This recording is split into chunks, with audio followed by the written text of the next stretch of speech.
In recent times, we've entered a period often referred to as the Second Cold War, or the New Cold War. This new era has emerged alongside the ongoing conflict in Ukraine, where both Ukraine and Russia are facing a shortage of ammunition and shells. To address this shortage, Russia has reportedly been acquiring weapons from North Korea. These North Korean weapons are based on technology originally from Russia, back when it was part of the Soviet Union.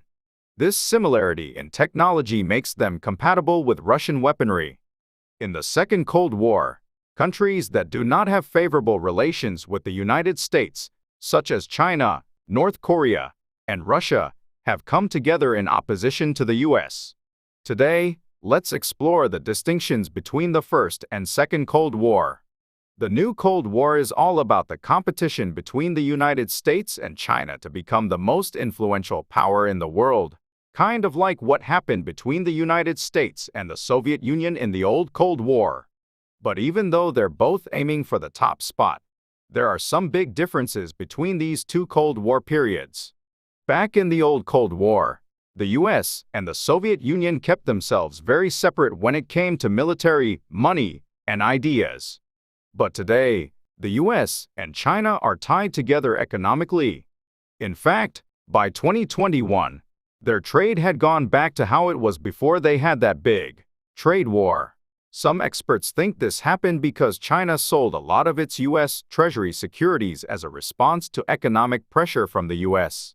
This had a big impact on US financial markets. This creates a kind of puzzle in the new Cold War. When the US tries to push or hold back China, it can actually end up hurting itself. A new discussion is emerging about how the First and Second Cold Wars are similar and different. While both Cold Wars involve competition between major powers, there are significant distinctions between them.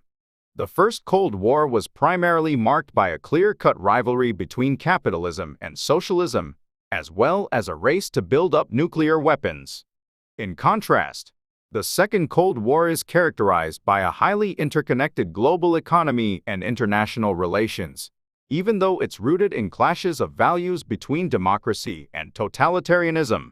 Interestingly, the United States has taken steps to limit China's power by excluding it from the global high-tech supply chain, but trade between the two nations continues to grow.